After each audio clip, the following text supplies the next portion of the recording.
And right over ISIS territory in Mosul, pilot gets with his calm voice, gets on the intercom, and he's like, "Ladies and gentlemen, we just lost an engine. We're gonna do an emergency landing in Turkey." We're freaking out. Engine's out, and I'm trying to get home for Thanksgiving with my wife. Thank God we landed safely in Incirlik Air Force Base. They swapped the motor out overnight while we're in the barracks and put us back on the same freaking plane. So then we get to Spain, and then the pilot gets back on the intercom. It's like, the crash happened in 2018. So when that crash bottomed out, I had miners in my shop. People didn't want them back. So I cleaned them up and I went online on eBay and started finding more. I started going online to find a museum to give them to. This is historic, and crickets. Nobody in the world is bothering to preserve the history of the best thing since sliced bread. How do you educate the future without preserving the past? Maybe I start my own job out of thin air. I started talking to OGs and I'm like, "Hey, I got this in the shed. I got this in the attic. Yeah, this is at my mom's old house from when I was mining in the basement." And then it started to build into me becoming the Bitcoin Mining Museum. Conferences started to pay us because we ended up being the center of the conference, basically. Because people see the museum, they're like, "That's the coolest freaking thing that was at the conference." And now my museum can cover like a 1,500 square foot space I have 136 different Bitcoin mining machines collected from 15 different countries over the last 5 years, including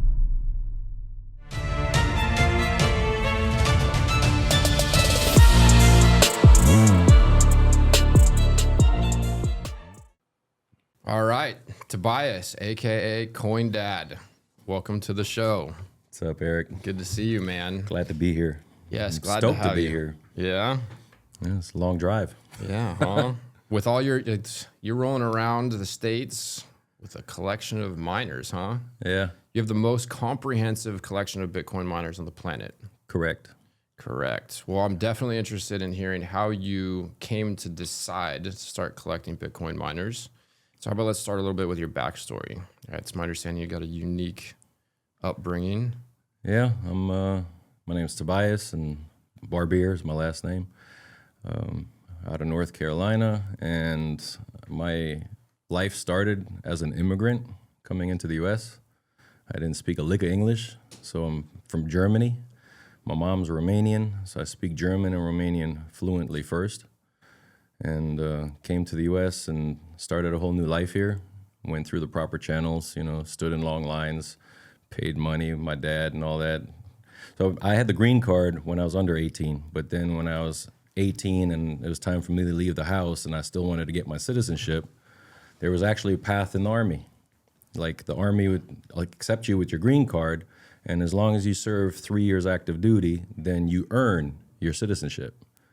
So when people out there say that there's no path to citizenship, there is, because I took it. So I served this country and got out honorably and got my citizenship and learned the language, learned the history. And in Miami, I went to high school and stuff and grew up there when I was young. And after the Army, I went to Houston, Texas. And in Houston, Texas, after I got out, I was a young kid. I was stupid, made dumb mistakes, 19 years old. I became a mechanic, had a kid already, got married already. So it's like I started my life really young with all that. So I'm 46 years old today and I already got, 22 and 25-year-old boys. Wow. Yeah. So then I ended up, man, I don't even know where to begin. Like, there's so much stuff I've done in my life. I don't even know where to begin. So what was the catalyst that drove you to join the Army? Was it to get the citizenship? That was the main one, but also because I was a black sheep of the family. Mm-hmm. I didn't listen to mom and dad, and I didn't do what I was supposed to do. So I ended up in Job Corps, if you ever heard of Job Corps, which is like a government, like where bad kids go when you don't finish high school or whatever. I've never been to college. I went to Job Corps and got my high school, finished it there, and then joined the Army. Then after the Army, I did Department of Defense stuff. So I was like a contractor, and I went to the Middle East for 8 years, and I've lived in Dubai for 2 years, Doha, Qatar for 2 years. I was in Kuwait, I was in Bahrain, I was in Iraq for a couple of years, and then I was in Afghanistan. That was the last place. And Did you see combat? Were you in the midst I did real shit? I did convoy commander stuff as a supply, running supply routes because that was my specialty, was dealing with supply history. So we'd run from Kuwait into Iraq with a bunch of Suburbans and you know, MRAPs and stuff and Humvees, front and back, and we'd run up to the different bases and deliver things and then take stuff back. I was in charge of also the boneyard, is what it's called. That's basically when soldiers get ambushed or shot or whatever, and the vehicle gets all tore to hell. Then we have to pull that vehicle out of the war zone. So we'd send flatbed trucks out there with a whole, you know, security team, go pick it up with a wrecker and stuff and bring it back to Kuwait where the boneyard was. So I was surrounded by all these tore up vehicles that soldiers used to be in, and you'd have to go through a hazmat process when the truck comes in and get any brains or guts or blood out of the vehicle. Wow. And then we would recycle the parts out of there to bring them back into the supply chain, because sometimes it was difficult to get parts from the US into the war zone. So we would pull, you know, like EMCs or alternators or whatever's still good in the vehicle and put it in the supply chain to put on other vehicles. So it's kind of, I've seen some, you know, shredded up Swiss cheese cabs, and what's crazy is they used to have these ballistic blankets that would take the impact of rounds coming in, and those blankets were better than the hard armor. Wow. Because the hard armor would have all this impact from an IED or whatnot, and it would go straight through the armor because it's so hot. But on the blankets, it would take that impact, absorb it, and some of the guys and drivers made it through alive with those blankets. I'm sorry, kind of veering off here. No, Just that's my that's thoughts okay. are going. Yeah. And how did that impact you? I mean, seeing combat and seeing, you know, the devastation had to be impactful. Well, in Iraq, for example, they have the dinar over there, and there was this whole hype back then of buy as much dinar as you can because it's at the super low level, because it's supposed to, once the government builds itself up and the war is done and the dinar value moves back up and you be retired and be stinking rich. And so I bought I don't know how many millions of dinar with these notes stacked like this, and I was able to actually get some back home, and they ended up just being wallpaper and toilet paper till today. And it's like, dang, the value of this money sucks. You know, it actually got worse since then, not better, on the value of that. So that's like a little lesson that I learned from when it comes to currency and scarcity and all that, was that. And then in Afghanistan, I actually met my wife online while I was in a tent on a dating website. Incredible. And I'm on this dating, ChristianDatingForFree.com was the website. Because I got tired of all the fast girls, because that used to be my whole life.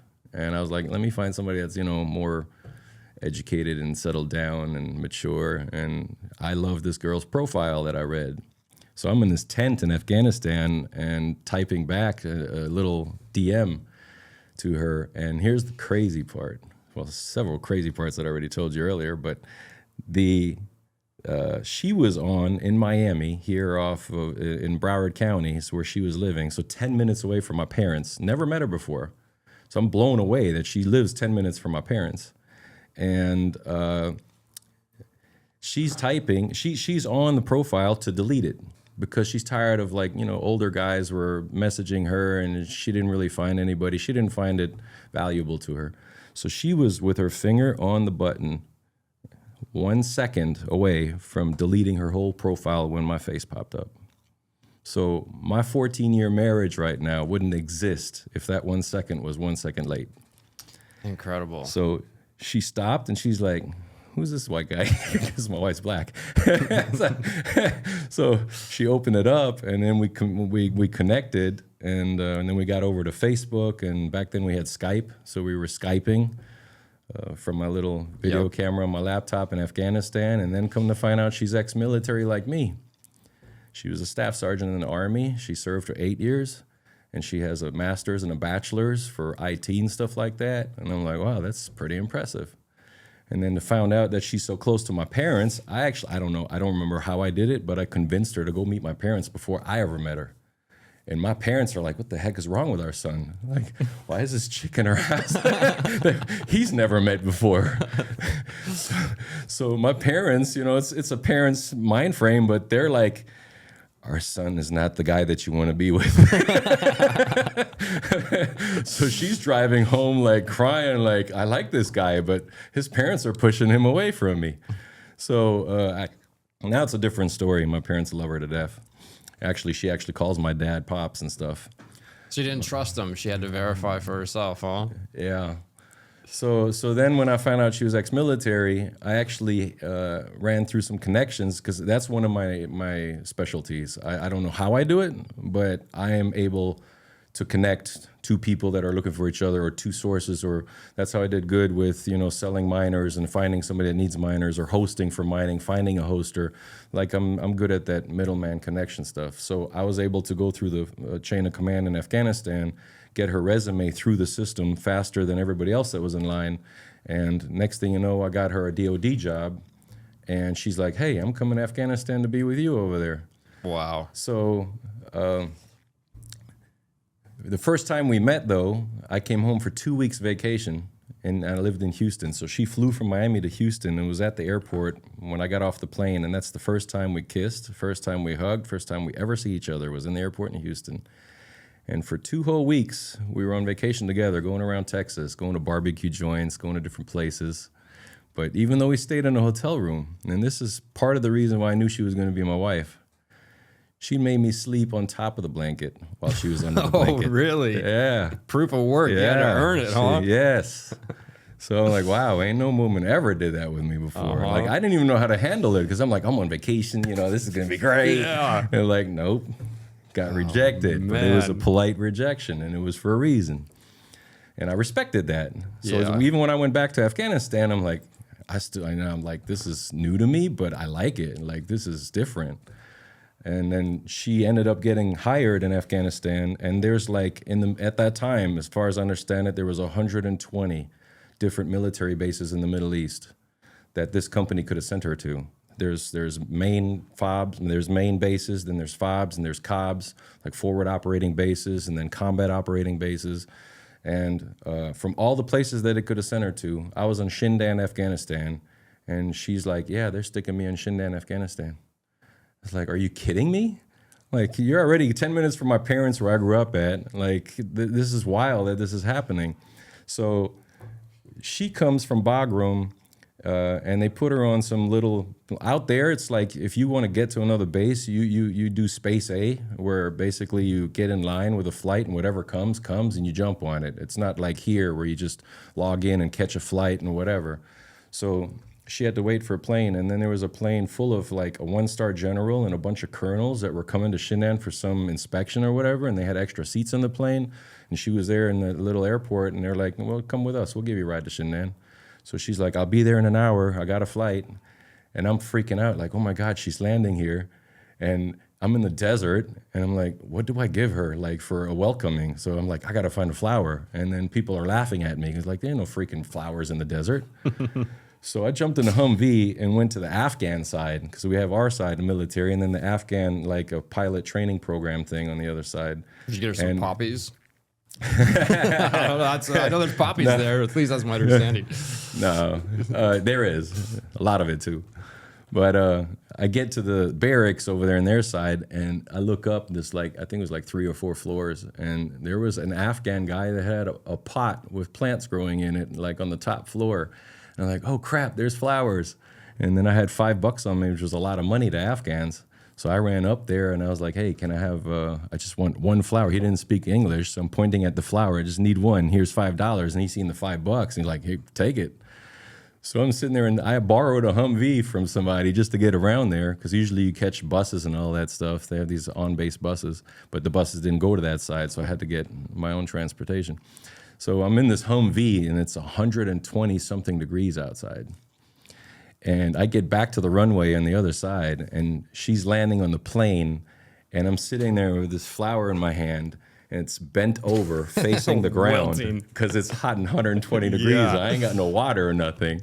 And generals and all the colonels coming off the plane, and then she's behind them, and all these colonels are walking past just laughing because I'm standing there with this bent flower. And then she comes off and she's like, "You found me a flower in the desert? That's like so sweet." And like that's what she cared about, and that was a pretty cool moment. But from then, we spent several months working. She had her IT department. I was on the logistics side for Apache attack helicopters and Chinooks and Kiowas and Blackhawks. So I was like supplying all the parts for the helicopters at that base. And there was this moment where we got attacked with mortar rounds. And these mortar rounds came in and they hit the airfield. And I'm on this side of the airfield, she's on this side. And back then we had these Nokia cell phones from Afghanistan with their local service. So it's like, that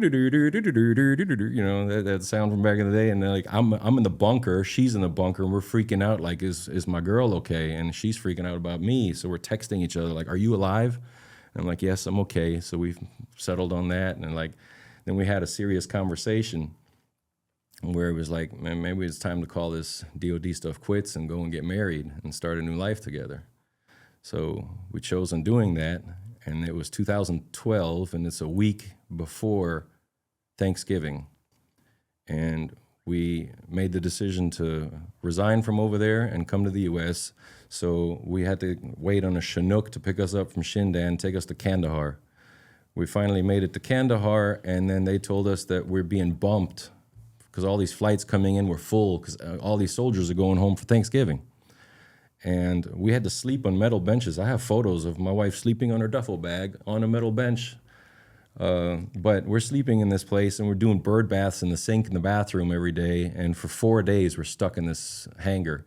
And then while we're sleeping at 2 a.m., the sergeant taps our shoulder and says, "Hey, a C-5 Galaxy plane just landed just to refuel, but it's going to Norfolk, Virginia. Y'all want to ride home?" Like, heck yeah, we've been here for 4 days. So, but the crazy part is that we were the only ones. So we get on this plane that was never supposed to be there. And I don't know if you know anything about a C-5, but it's double decker. So there was these tanks and these Bradleys, I think they were in the belly going back home. And on the second floor, the seats face this way while you fly this way. So we were able to like grab the whole row of seats and put all the armrests up and just go to sleep while we're flying home. Like, this is dope. We don't have to be stuck with, like this. And so she got her own row, I had my own row, and then we're flying and we go from Kandahar around Iran, over Iraq, and right over ISIS territory in Mosul. Pilot gets with his calm voice, gets on the intercom, and he's like, "Ladies and gentlemen, we just lost an engine. We're going to do an emergency landing in Turkey. So please put your seatbelts on." And me and my wife stared at each other. We're like, "What did he just say?" And we're freaking out. Like, the freaking engine's out, and I'm trying to get home for Thanksgiving with my wife. Fiance at the time. And because it's such a big plane with 3 other motors, thank God we landed safely in Cyrillic Air Force Base. They swapped the motor out overnight while we're in the barracks and put us back on the same freaking plane. Wow. I'm like mind blowing. Like, are you serious right now? So then we get to Spain, and then the pilot gets back on the intercom. It's like, "Yeah, we're too tired to cross the Atlantic, so we're going to take a break here in Rota, Spain." So then they landed, and I'm like, when the heck are we getting home? Like, we're a day away from Thanksgiving now. So then a charter flight shows up after we stuck for 11 hours in Spain at the airport because we didn't have a stamp to get out of the airport for the visa. And we get on this charter flight, and it also went to Norfolk. So now on Thanksgiving Day, we landed in Norfolk in the U.S., but my family's having dinner in Fort Lauderdale. So we have all this helmet, and our bulletproof gear, our TA-50 with us, and you have to turn that into CIF. And so we found an Army base like an hour away. So from where we landed, I had to pay for a taxi, a couple $100 to take us an hour to this Army base. And we get there, crickets. All the soldiers are home for Thanksgiving, and the place is closed. And I can't leave home until we turn the stuff in because it's like thousands of dollars, and you get charged for that. And I wasn't rich at the time. So we're freaking out on there. And then while we're sitting in the parking lot, one car comes rolling in. And it's the sergeant that runs the whole place who forgot a piece of paper. Wow. Yeah, your life is full of serendipity like this. Man, You I'm and I have telling had, a handful of conversations at conferences over the years, and it's just like, It's- dude, you got the magic touch. I don't know. God probably has something to do with all that, but when we put our TA50 away, he gave us a handwritten receipt, said, "Don't worry about it. On Monday when I come back, I'll take it out of the system, your name, give you your credit." So then we jump on. Then I pay for a domestic flight to Fort Lauderdale, and we actually make it to my parents' dinner to eat 15 minutes before everybody started. It was like a whole week to get home, and I get home right before everybody starts eating. Then we chose to get married. And we came up to do a quick one of those court marriages. It wasn't like official with a nice ceremony because I didn't have any money at the time, or I didn't have a lot or enough. And so we're in a hotel by my parents' house in Broward County, and we're sleeping, and some drug dealer in Broward was being chased by the sheriffs down US 1, and he didn't want to be caught with the drugs, so he swallows them all and goes into an overdose while he's driving and crashes his car right into our hotel room. Oh my gosh. 10 feet away from our heads. And you can Google it. You'll see my name and some helicopter, and then somebody took a photo of half the car sticking out of our hotel room. That's online. God. And 4 hours later, we got married. It's like all that happened in such a short period of time, of being bombed in Afghanistan with mortar rounds, to the plane almost crashing, to this accident in Broward. And it's like, geez, what's going on here? Like, am I making the right decision? The other and the final thing that let me know before I even got married to her that she's the one for me is I got a job as an oil tanker in Texas. So that's the job that I found. So we were getting ready to leave to Texas after we get married, and for that I needed some steel toe boots and some other vest and hard hat and all that. So I went to Sears when it was around, and it was a Sunday, and I got my boots I was trying on, and she was in the area looking for rings, like this little kiosk at Sears, and it's a Sunday afternoon, and we just so happened to be there for a 2-hour sale that's 75% off. And I didn't know it. It's just that we happened to be there in those 2 hours. So she's looking at these rings, and she finds, and it was like, with a 75% off sale, it was like $300 something for a wedding band with mine and hers. And she's like, "I like this." And I'm like, "Babe, that's just $300. That's what you want?" You know what her answer was? "With the money that you save, I'd rather get a washer and dryer when we get our new place."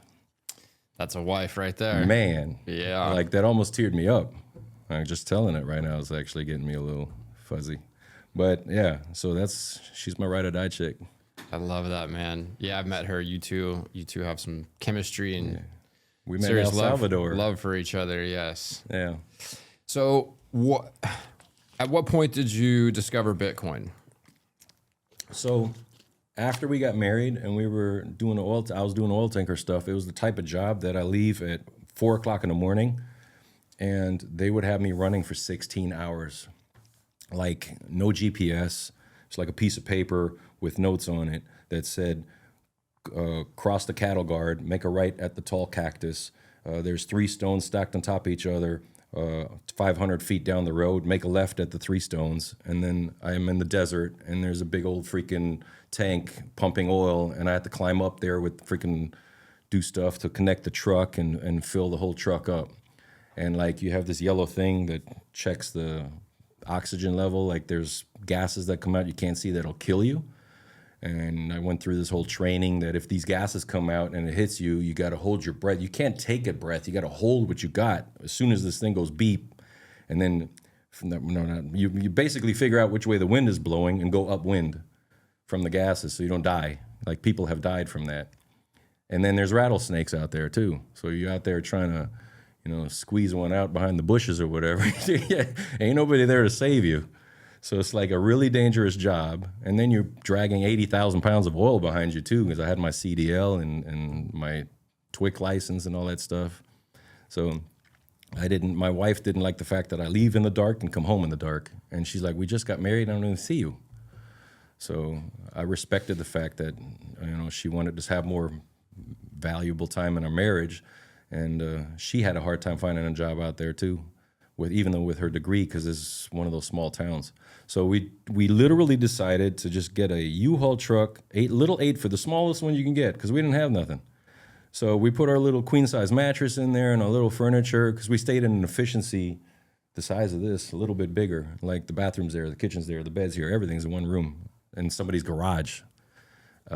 So that was our first life, was living in a garage turning efficiency. So we hit I-10 without no clue where we're going.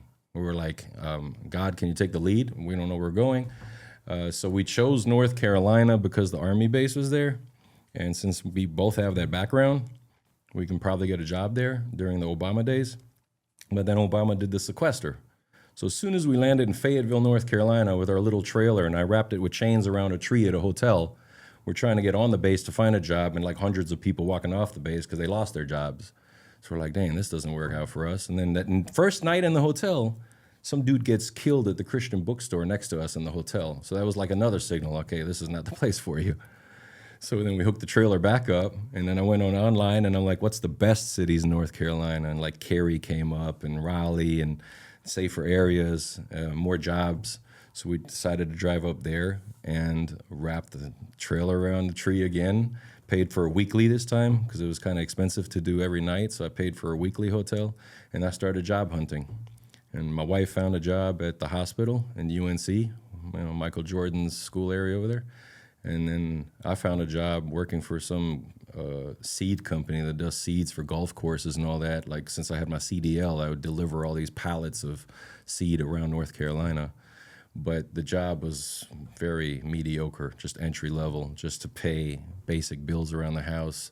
My wife was doing more paying bills and holding the backbone at the time, and that made me feel less of a man. Mm-hmm. It's like, I got to do better.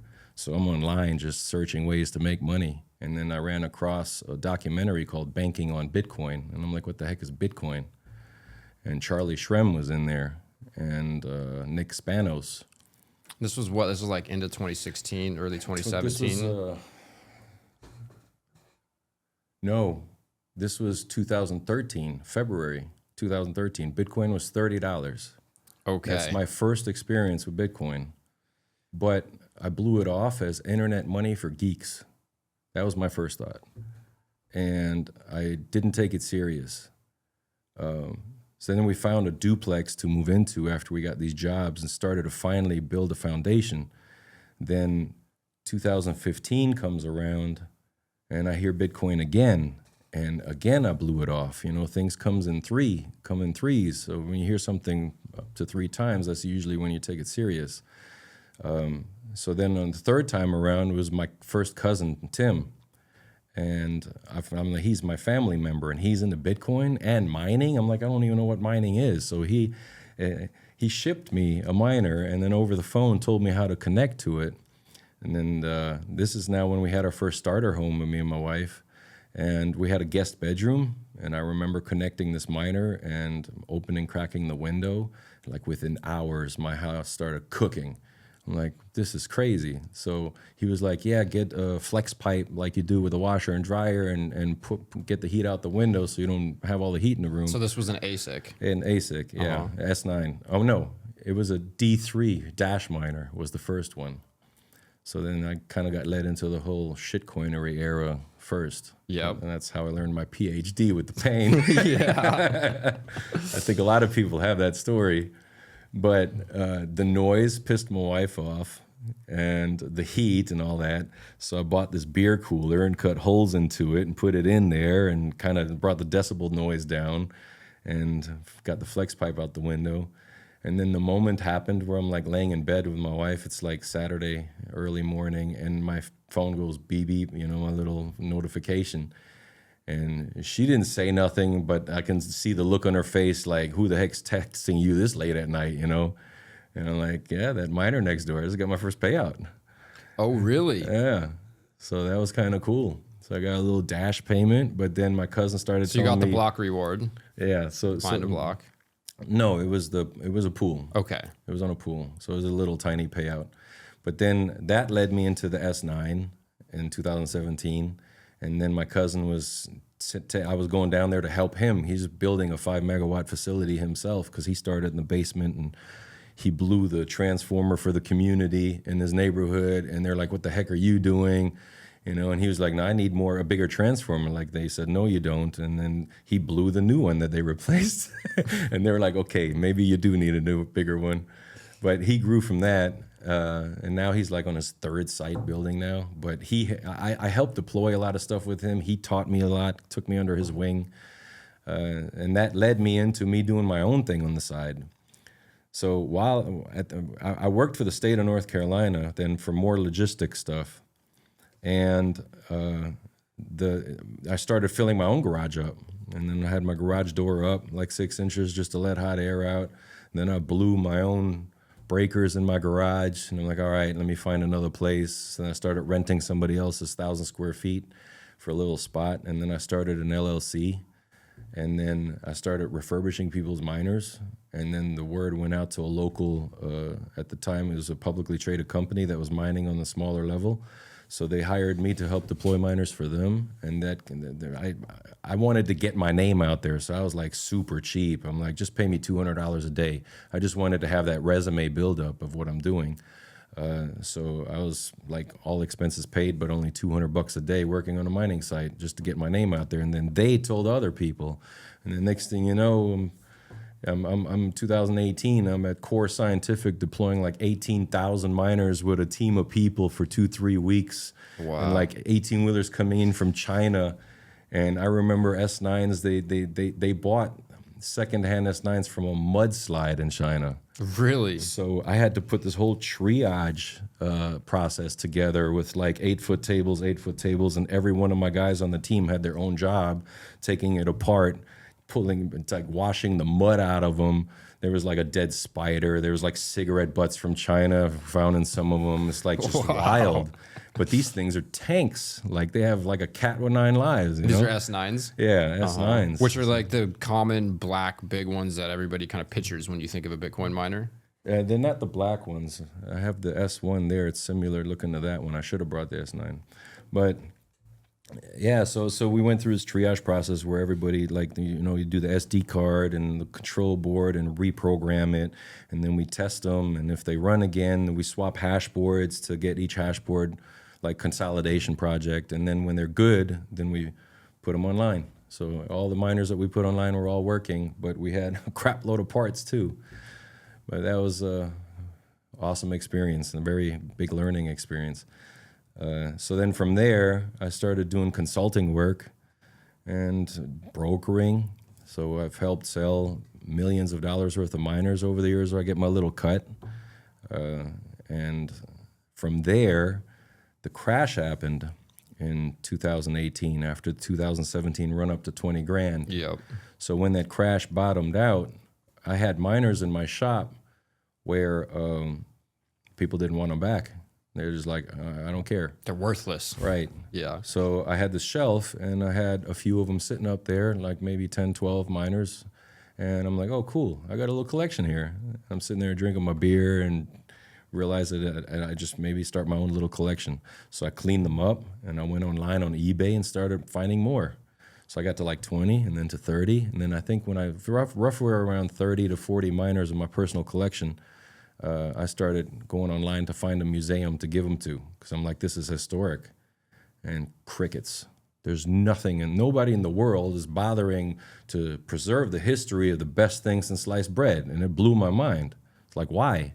Everybody's talking so highly about Bitcoin, but how do you educate the future without preserving the past? So when I realized that, I'm like, okay, well, maybe I start my own job out of thin air. That's exactly what happened. So then I went more, like I started talking to OGs, and I'm like, hey, I got this in the shed. I got this in the attic. Yeah, this is at my mom's old house from when I was mining in the basement. So I'm doing deals, like some people are paying Bitcoin, some people are paying dollars, some people donated to me because they didn't care. They just love what I'm doing. And then it started to build into me becoming the Bitcoin Mining Museum. And so I started BMM, got the website up and running. And then I found passionate people in the space through conferences where they love the history of Bitcoin too. So I got like Tyler, Lance, and I called them hash historians instead of historians. I like that. So I gave them a new name too. And then for roughly 4 years, I'm pushing going to conferences. So initially, people were looking at me like, you got to pay us to get a booth. And I'm like, no, man, I'm the one. You guys have a conference because of these miners. Like nobody, you, me, anybody in the Bitcoin space does not have a job without the history of these miners. Yep. Because that's the DNA of the blockchain.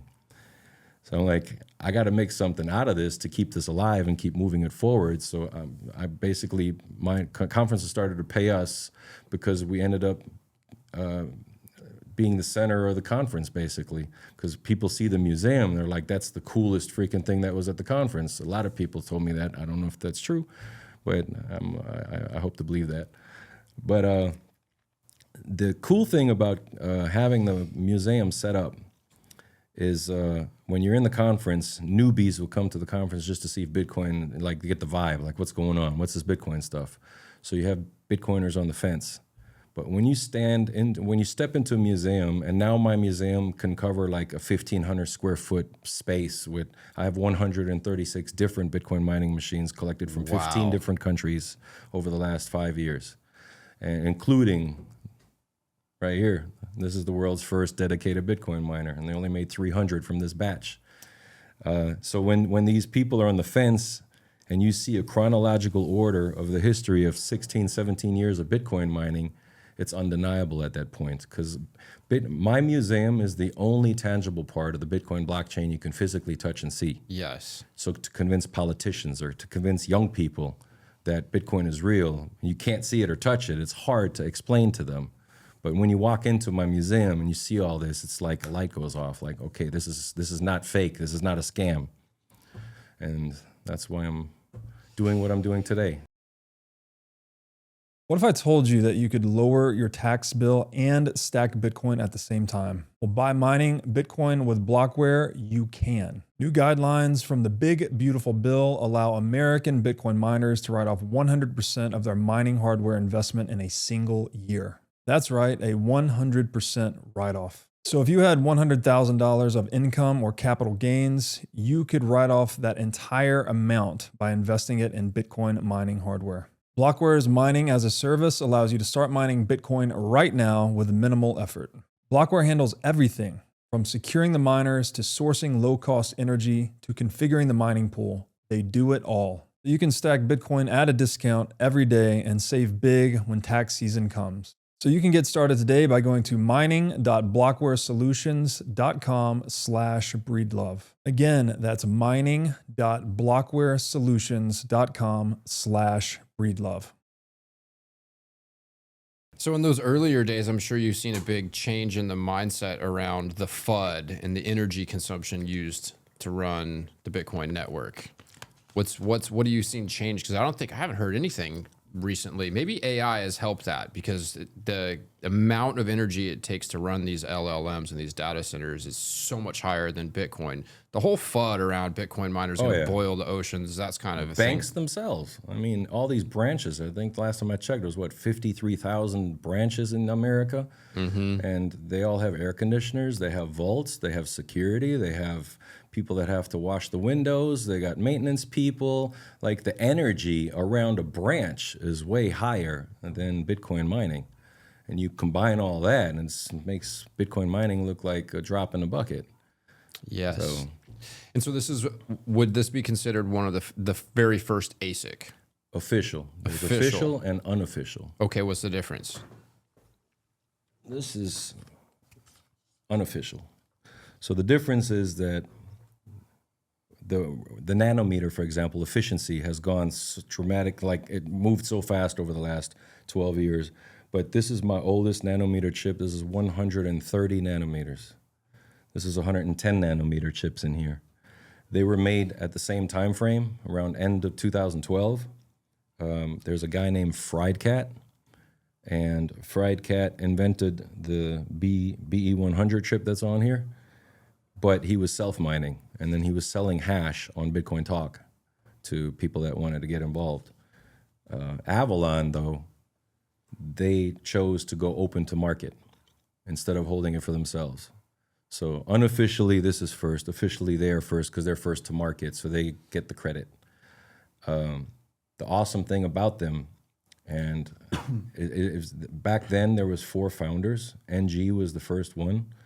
And when they chose to go from FPGA, let me back up a little bit, I guess.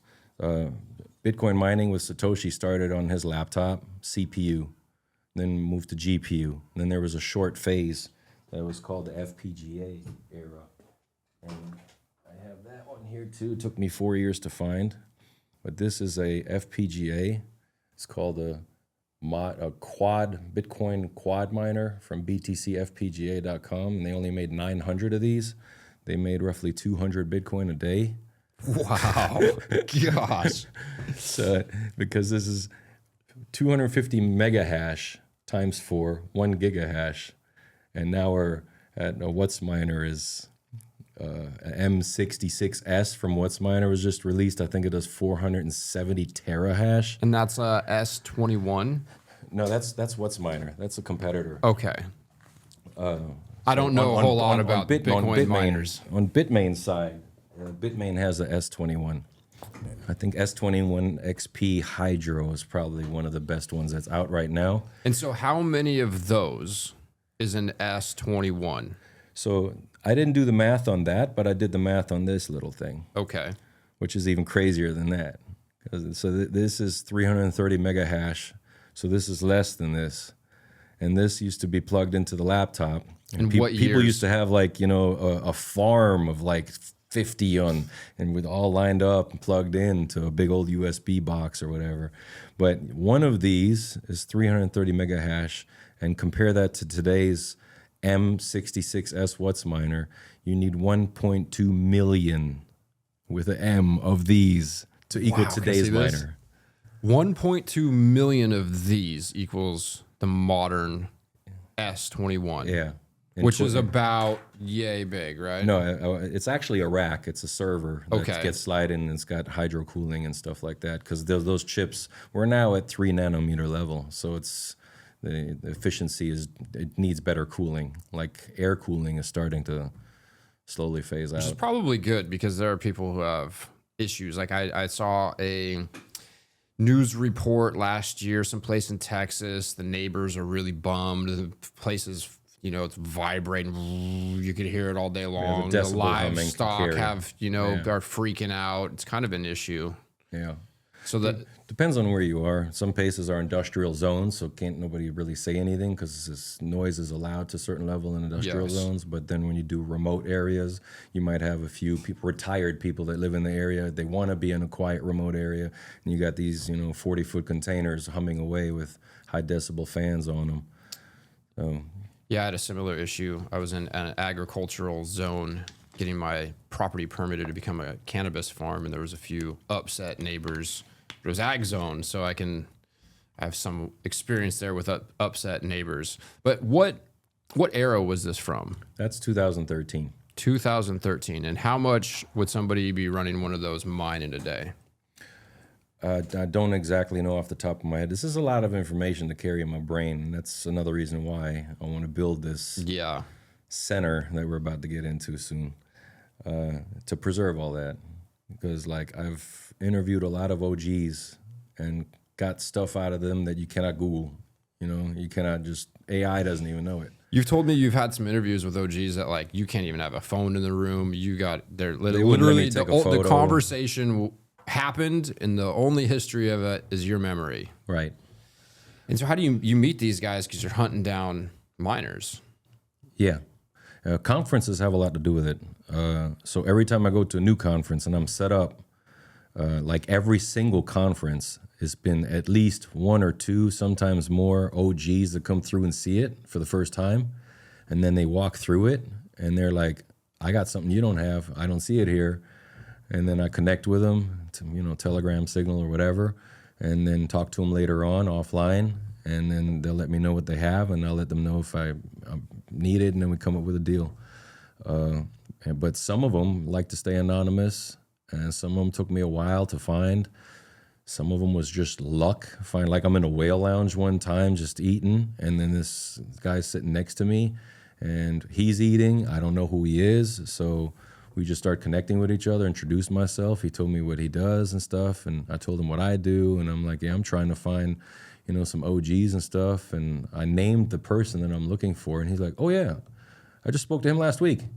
And I'm like, I've been looking for 4 years for this guy, and nobody knows him. And I'm like, can you please tell him about me? So he made me like do a recording of a video of myself talking to him, and he sent it to him. And then the guy was, I guess, a little skeptical at first, but then he warmed up and then communicated, and then he promised at another conference to meet me. And I didn't really think he would. And then I'm laying in this hotel in Vegas for the conference and getting ready to go to sleep at damn near like midnight. And he hits me up and he's like, hey, meet me in the lobby of this hotel, of this other hotel. I'm like, what? This is real? So I rushed over there. And he gave me like 3 hours of his time till 3 o'clock in the morning. And we just, I wasn't allowed to take photos with him. I wasn't allowed to record anything. In a way, it kind of sucks because my memory's not that great. I'm not 20 years old anymore for me to remember everything he said. But there was some confirmations in there for things that I doubted happened, but they actually did. So he was like a confirmation because I've already interviewed other people that told me certain things. And I'm like, yeah, I don't believe that. And then he mentioned them. And I'm like, oh, wow, okay. So this is real. This is from 2 different sources now. But yeah, those like there was another one, for example, that he lives in China. He never really comes to the U.S., but he had some business in St. Louis, I think. And I jumped on the plane immediately. Met him in the lobby. He gave me an hour in the lobby. So I just jumped on a plane just to be there to talk to him for 1 hour and went back home. But in that hour, he told me stuff that I didn't know. So I want to preserve some of all this history. Yeah, and so you have laptops from the early days. I don't have any laptops, but I have a PC from somebody that's my earliest one. I haven't even publicly released it yet. And he actually sent me a list of his Newegg. Newegg used to accept Bitcoin back in the day or something. Or that's where he got his parts from anyway to build this thing. But he was a gamer for a game called World of Warcraft. And he was playing with people in Asia. And he was using PayPal.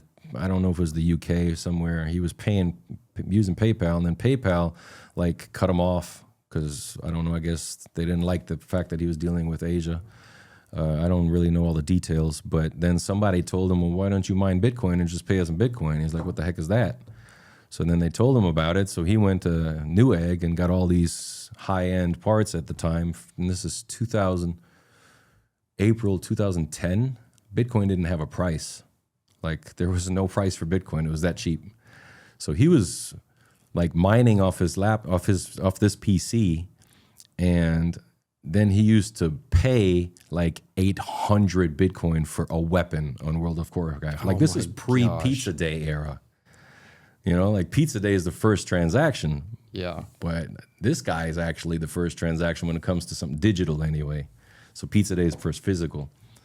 And I believe from doing some math on the size of the blockchain or the network at the time and the dates that he was using this thing, I believe he's probably one of the world's first 100 miners in the world. Incredible. Because the network was so small. Wow. And he donated that to me. And he wants to stay anonymous, though. But so he was like 1,200 Bitcoin for like a bundle of weapons. Oh my gosh. What? I wonder if he still has any Bitcoin. He told me no. He actually got out after that, and because he was not into the tech. He was into the gaming side. So that's the other thing. Like I've interviewed people like OGs that were from that era that they don't have anything today. Like there's one, I'm not going to say which miner in my museum, but there was a few months that it took for one guy to open up to me for him to even talk to me because he thought I was some scam or whatever, but finally convinced him I'm a real museum. So he told me that he actually works 9 to 5 at an IT company today, even though he had thousands of Bitcoin going in and out of his wallet. And he showed me, you know how you can send a photo on Telegram, and as soon as you look through it, it disappears. Yep. You can put a timer on it. he did that with me to show me proof of his history. And it was like 1,500 Bitcoin, 2,000 Bitcoin, 800 Bitcoin in and out of his wallet. What was he doing? Buying drugs on the Silk He Road? he was making small miners at home in the U.S. and selling them.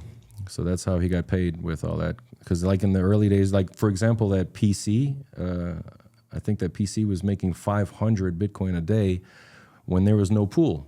So this is even pre like Luke Dash Jr. Doing the first pool ever. Matter of fact, I just found out in Naples when I was living with Luke, I was on the podcast with him and Natalie Brunell and Dr. Baker, Sean Baker, the carnivore guy, that he was part of the software programming for this one right here. Incredible. So I got this with me, and the guy that helped write this part of the software was sitting on the other table. It's like, this is so dope. This industry is just amazing. Yeah, and so you spent many years driving all these miners around in a trailer. Yes. Well, actually, first in my Suburban because it was small.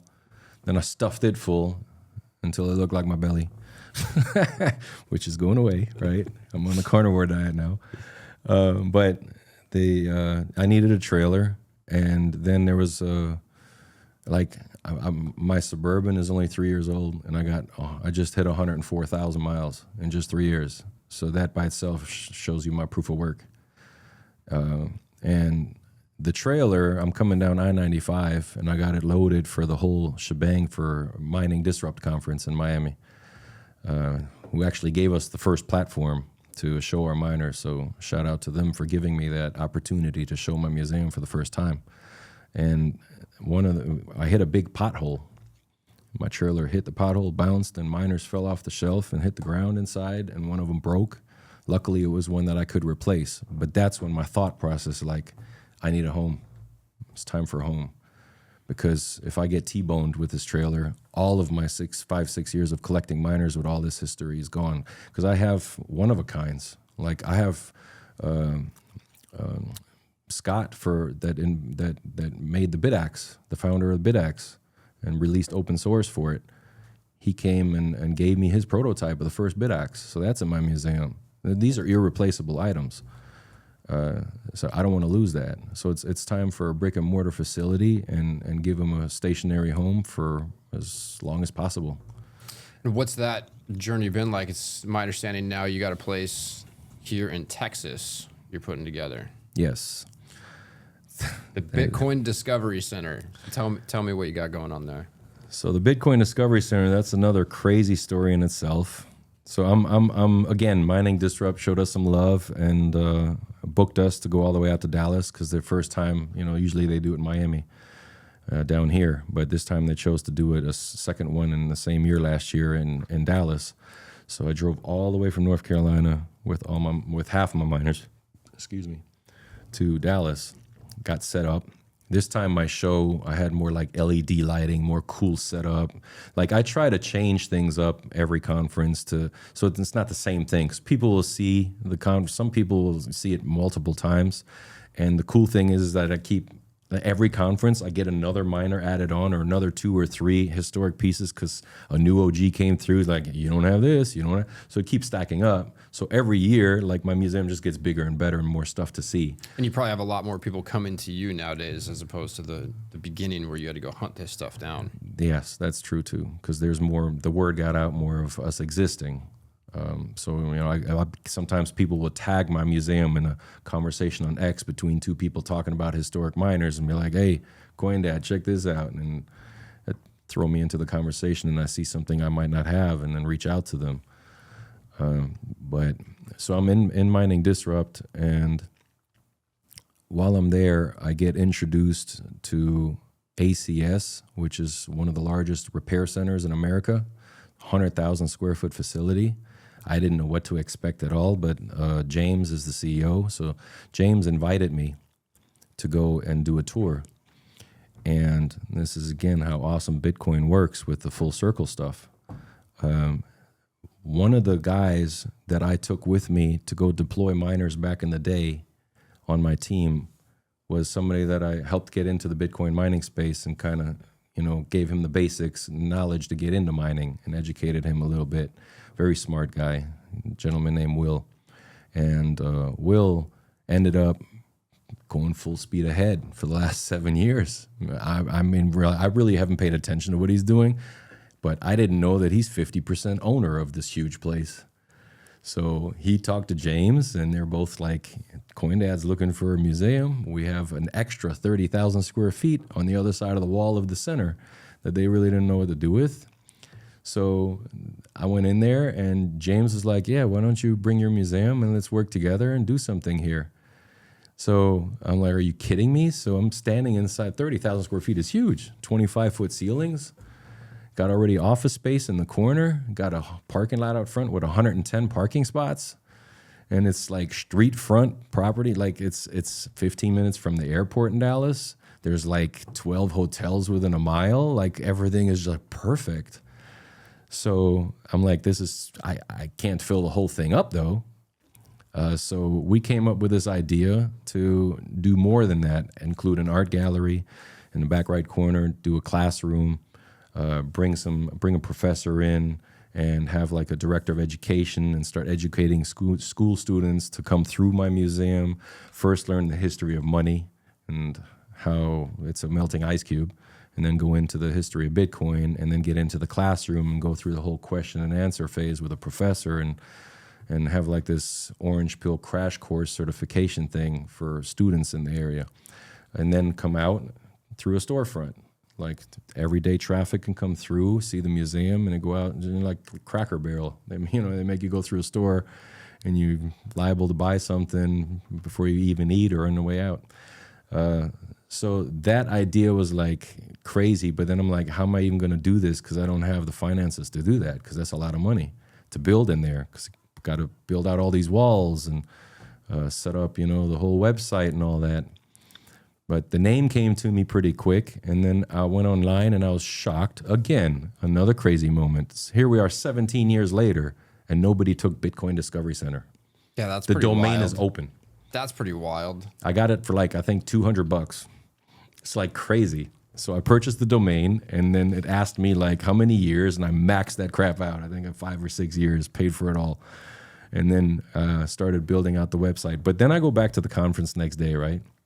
So now I'm showing the conference, and then there's this lady from Texas, Amanda, who came through, and she's seen my museum before when I just had 8-foot tables, like at another conference. My museum was small, and she seen it, and she was. I gave her a private tour, told her about some of these historic miners with these stories and stuff. And she literally sat down in the corner of the booth area over there and got on, I think it was her phone, and sent out an email where she CC'd me to the email to the Texas Blockchain Council. And Lee Bratcher, I don't know if you ever heard of him, but Lee Bratcher and Steve Kennard, they run the Texas Blockchain Council. It has like over 100 Bitcoin company members in this council for state of Texas, the whole mining space and all that. And he's also ex-military like me. But she emailed Lee, and then Lee replied, saying, I'm out of the city right now, and I really, my schedule's busy. I won't be back until late tonight, and I'm leaving back to North Carolina the next day. Like the conference is over, I'm packing my stuff up and going home. But this was so important to me to try to pitch this whole 30,000 square foot facility to him that I insisted. And I basically let him know, like, I'm serious, at least 15 minutes of your time. So he's like, okay, be here at 9 a.m. I'm gonna give you 15 minutes of my time in the conference room. And he did. And he was all ears. And I showed up on time. A lot of people were inviting me to go out that night. I ignored all of it. I was like, no, I can't. So I got my sleep, so that way I'm up on time, so that way I don't look like shit the next day, and had all my stuff lined up. And in 15 minutes, I pitched, showed them the video of the facility, told them that, if there's any help with figuring out a nonprofit situation, then I would appreciate that. And then he was like, he called Steve Kennard in the office, and he's like, we have a nonprofit that's been lingering that we haven't done much with. Give it to Tobias. And I'm like, I almost started crying. I ain't gonna lie. Like, this is 24 hours after a facility. So this is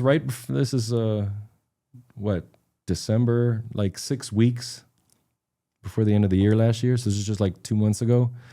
and they had to take directors off with the Secretary of State in Texas.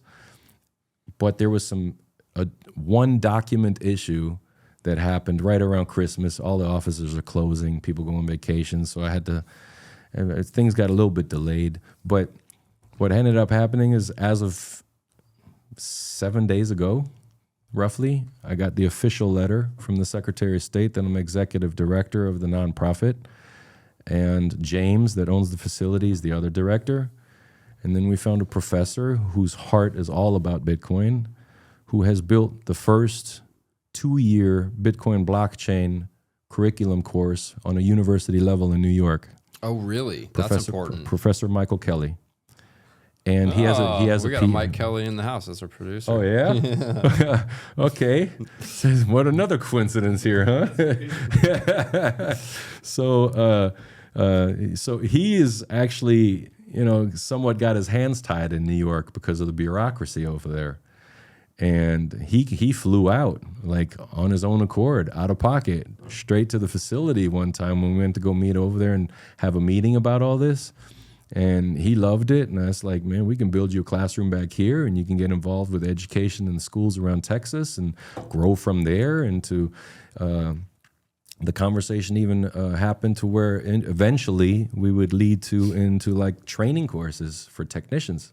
Like, if you become a mechanic in America, you usually go through ASE certifications, but we don't have nothing like that in America for the Bitcoin mining side. And since there's a repair center on the other side of the wall, there could be like a whole, what do you call it, when people temporarily work for somebody? I forgot. Internships.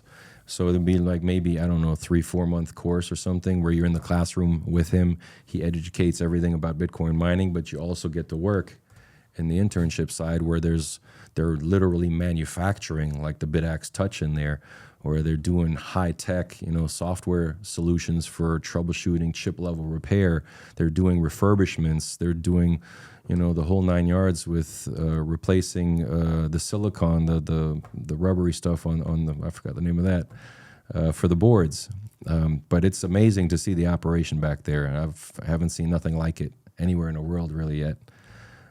So having that education aspect, like I see school buses coming through, and we have high school students going through that whole process, and we orange pill them, but also take them on a tour back there to see all this new technology, and you never know, motivate some of them to actually become technicians or join the Bitcoin space or get into Bitcoin through physical education, because like I said, I'm the only tangible part of the Bitcoin blockchain, so it's easy to educate students and politicians to come through this museum and see all the history on top of the education side. So right now I'm on this kind of a fundraising tour. So everything is official now. The nonprofit is set. The banking account is set. Square is what we're using to collect on the US dollar side for donations. Then we have BTC Pay server set up to collect on the Bitcoin side. So we have a QR code for the website, or bitcoindiscoverycenter.com. Go on it and choose what you like, and it's a tax exempt donation. But since we're in a very early stages, what I'm also offering up is naming rights.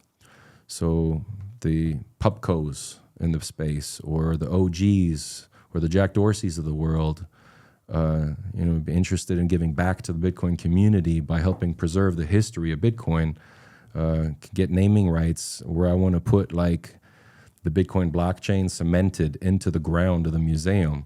So when all the traffic that comes in and out every day would see that such and such, donated $50,000, and you get this block for the life of the museum. Or somebody that donated $100,000, we're going to have on the left side. I want to pay homage to the early OGs. So we actually have official endorsements from Adam Back, from Luke Dash, from Charlie Shrem. A couple of guys might be coming up. Charlie Shrem, isn't that a trip for you? In what, 2013, 2014, you watched this documentary, Charlie Shrem's in there. And yeah, he's the first person that I see about the Bitcoin situation and learn from that documentary. To see that full circle, I got to meet him in Tampa, and I had the Avalon one with me. So that's a miner that you can look online. He had Bit Instant, which is with his company, the first exchange before Mt. Gox. And before he went to jail for that stuff, excuse me, he was mining the Avalon 1, one of the first Avalon 1s in the office, like right there on his desk. Like there's video of it. Gosh, you must have had a monumental competitive advantage at that point, running an Avalon 1. Well, it was just, in a way, yeah. But as the miners started being delivered and going out, like the block changes took off. The hash rate went through the roof. Like Jeff Garzik, he's an early OG, and he received the very first Avalon 1 in the United States before Charlie Shrem had his in his office. And Jeff Garzik was interviewed by Vitalik Buterin, because Vitalik he was a Bitcoiner. He never invented Ethereum at the point, and he was the owner of Bitcoin Magazine and an editor. So he wrote the first article in Bitcoin Magazine on the Avalon, on this miner right here. So you can go online and look up Bitcoin Magazine and Avalon, and you'll see it's a silver version, because batch 1 was silver, batch 2 was black. And I have both silver and black, so I have both batches, which is mind-blowing. I only know 5 people in the world that have this. And most of them don't want to sell them. I contact them, and they're like, yeah, I'm not giving you that or selling it. And one guy said $100,000 is what he would want for it. So that's kind of how I got the... That's what you think market value is on it? That's why I was doing that, to gauge it. Plus, I did auction one. I had 3. Yeah. I ended up auctioning one just to try to bring money in to keep me alive with the museum. And it sold, I think, for $45,000. And that was like 2 years ago. So, with time, things always become more valuable. So this thing's going to be worth approximately a Bitcoin for forever. Yeah. That'd be pretty wild. Yeah. Like Steve Jobs has his Apple computers from his garage. And that's kind of what I equate this to for the Bitcoin world. And Steve Jobs' Apple computer, I think, on auction sold for $1.2 million now. Wow. But that's a computer. This is doing the transaction history around the world for finance. So it's different. One of my highest health priorities is keeping my brain in top shape. To take care of my brain power, I do many things, such as striving to read, write, exercise, and meditate daily. One of the latest tools in my brain power toolkit is MindLab Pro. MindLab Pro is a nootropic supplement that is scientifically proven to enhance your brain power. When I take MindLab Pro, my mind feels like it has a better grip on the world, my thinking is more lucid, and the articulation of my speech is radically improved. MindLab Pro has been tested in rigorous, double-blind, placebo-controlled human trials and has been proven to enhance brain power for users in every age group. MindLab Pro is an advanced formulation of 11 nootropic ingredients and is backed by research from over 1,400 human trials conducted over the past 32 years. So if you're looking to enhance your brain power, MindLab Pro is an excellent solution. Go to mindlabpro.com/breedlove to start enhancing your brain power today. Again, that's mindlabpro.com/breedlove. During this process of collecting all these miners, did you ever have a moment of thinking like, man, I could sell all these, get a lot of Bitcoin? Or were you always really attached to the idea of preserving the history and having the museum? I was attached to the idea of having the museum for a while, and that motivation led me to go to different influential people in the space to try to get the help to push it forward, and got rejected. Then I got rejected. Then I got rejected. Then I got rejected. And then I just got burned out and more frustrated, to the point where I'm like, okay, screw this. I just want to get rid of it and sell it now. So then I started going to people like, hey, you want to buy it? Hey, you want to buy it? Hey, you want to buy it? And crickets, because nobody really cares right now, because like some people are telling me I'm too early. Yeah. And I'm telling them like, well, how am I too early? Because I can talk to the people right now. You want me to wait until they're all dead for me to get the information out of them? Super good point. Yeah. So it's like it's easier right now. I mean, imagine if Hal Finney was still alive and you're able to talk to him and get more stuff out of him than what we know. Yeah. Are there miners that you are on the hunt for that you don't have that you want? See, at this point, I've collected so many of them that to answer that question is hard for me because I don't know what else is out there. So it's easier for people that might have something to just go to the website, look at the gallery, and see if they see it. If they don't see it, then I need it. That makes sense. That's easier to do that way because I don't really know what to ask for because I don't know what else was made out there because I'm at that bottleneck where I basically collected, I'm guessing, maybe 80% of the history of all the miners ever made. Wow, that's just incredible. What a unique niche that is really important. I think you're going to look back in many years and just be blown away at the impact. Some people say I'm becoming the Smithsonian for Bitcoin, and it's important for sure. Because it's like I said, if you don't preserve the history of Bitcoin, then how do you educate the future on it? We have so many museums around the country, and some of them, to me, are like, why is there a museum for that? It's like weird. This is like globally important, you know? It's not just some little regional thing in some country somewhere. This is a global thing. Yeah, it seems that Bitcoin is the thing that's changing it should change the direction of our civilization. This is, I mean, I'm one of the believers, and as hyperbolic as it sounds, I think this is maybe the greatest discovery, invention, whatever you want to call it, in human history. This is a monumentally big deal. Yeah. So I have a lot of admiration for you. Thank you. For going, for just kind of... Maybe I'm thinking too far ahead sometimes. I don't know. But sometimes I feel like I'm the future walking through the present, waiting for the past to catch up to me. I like that. That's pretty good. If that makes any sense. It does. So the Discovery Center, you're gonna be able to do education. You're gonna sell, merch. That's hardware, just like the merch is house to the museums. The merch side is to show people that there's Bitcoin trading cards, that there's, get a node or get involved in buying a BitAxe. So, I've been in talks with Start9 and Solo Satoshi and Bitcoin trading cards with Aladdin and stuff, and they're all in on it. I spoke to Natalie about bringing her book and also Lawrence with his book, and anybody else that has a published Bitcoin authored book that can be on the bookshelf in the storefront. So then some of the profits will go back into the nonprofit to help it. The other cool thing that I haven't mentioned is that because of the size of the event center, it would be an event center, the size of the center. So I'm planning on doing display boxes with these LED lights and casings for these miners like this, to where you can move them around mobilely. So let's just say, you go to the Bitcoin conference and two Bitcoiners meet and they fall in love and they want to have a Bitcoin themed wedding. They can book my place out on a Saturday. It'll happen.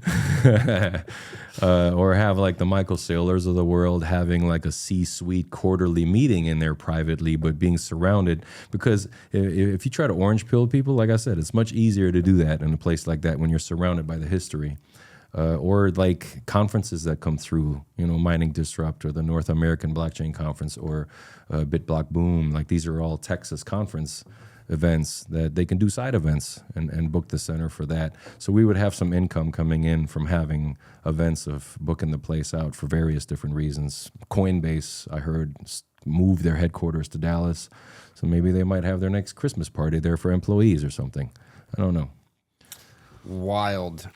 You mentioned Bitcoin trading cards. You also have one of the most comprehensive collections of these trading cards. And I think some of our viewers are aware of the trading cards. Some of them probably aren't. I left them in the truck. Yeah. I have some with me, but... You told me recently that you traded a tractor worth approximately $30,000. 25 grand. $25,000 tractor for a box of trading cards. Yeah. So there's one gentleman in Canada that beat me to it, but I was trying to get the first S1 set fully completed because, again, like my experience of I lived in Chicago when we first came as an immigrant. So I was there for the Chicago Bulls, and I got to see some games with Michael Jordan and Scottie Pippen, and I had a rookie card from Michael Jordan, but I didn't take it seriously. I don't know what happened to it. That era is gone. And then the whole Pokemon craze when it came out in 1999. Again, I was into that. I had Series 1 stuff from, the first edition. Now that's like $6 million for a Charizard. And I didn't think about it. And now here comes Bitcoin trading cards. And because I'm a historian on these miners, I already understand scarcity. And then when I learned that there's scarcity in these trading cards, because basically Aladdin with his company is taking the concept of Bitcoin scarcity into the trading card world, which is by itself historic, because this is true stats. Pokemon cards, they're popular as heck today. Like, you can't even find places, like right now GameStop is sold out around my neighborhood. You can't find any as we speak. But they have printed 75 billion Pokemon trading cards since 1999 with a B. So Pokemon cards are kind of like the US dollar. They just keep printing and printing because the demand is there, but there's no scarcity. So you pull like a Charizard today and you're like, whoa, I got a Charizard. And you find out it's like $90. Like, oh, okay. But on the Bitcoin trading card side, I pulled a Efani out of a pack. And I'm blown away. Like, there's only 100 of these serialized in the back from S1, and it was in immaculate condition. I went and got it graded at PSA, and PSA brought it back as a Gem 10, perfect card, $10,000 card right off the rip. Wow. And they charged me $1,000 just to grade it because of the value of that card. So, like, I got the whole S1 set collected now. And there's only 2 people in the world that I think have made it, maybe 3. There's one other person that might have one. I'm not sure. But this is becoming kind of a big thing now, where people are realizing that all the cards are all scarce because there's only 21,000 packs ever made every single year. And this is not something I've put out yet to like a podcast like this, but because of my museum, Aladdin has respected what I've done for the space to preserve its history. So in S4, pre-orders are coming out, I think, in the next month. But I have my own card in there, 2 cards actually, one for the Bitcoin Mining Museum, and then what you were just talking about, the Tractor Day card. So what happened there is we're just in this Telegram chat with like over 800 different Bitcoin trading card people that love Bitcoin trading cards. And I put out there, I think I said, I'm looking for an S1 box and I'm willing to pay, I don't know how much, I don't remember how much I said, but I'm willing to pay X amount. Does anybody out there have one? Because they're hard to find. And this guy, Chester, responds back and he was like, yeah, I'll take one for this amount. I'm like, no, that's too high. And then he was like, well, I am looking for a Kubota tractor. And as he said that, and I got my phone open, I look out the window and I'm staring at my Kubota tractor. And my mind starts rolling. Because on my I got 15 acres in North Carolina, so I do a lot of land work. But on my property, I've already built the pond. I already built the garden. I already built the chicken coop. I've done all the work that I can pretty much do with that tractor. So I'm at the point where I'm like, I don't mind that another family gets it to do what they need to do, because I found out he's got some land, but he's starting off to do all the things that I've already done. So he's been holding on he had it in a safe, like just the box, just a safe just for the box, sealed, never been opened. And he's held it since day one. So where was I? I was on a video call with somebody I think it was Adam Back and somebody else I was on a video call with, talking about something different with my museum, when I have 2 screens, and the other screen, there's Telegram is open and the group is there. And after I responded saying, yeah, I have a Kubota tractor. Here's the year, 2021. And the value of my tractor equals the value of what he was almost asking for. So he actually came down a little bit. I went up and we met. But I did it as a joke, to be honest with you. Like, it was a joke where his message said, I'm looking for a Kubota. I was like, well, I got one. I showed the photo of it, I think. And I left that alone. Now I'm in my video call, right?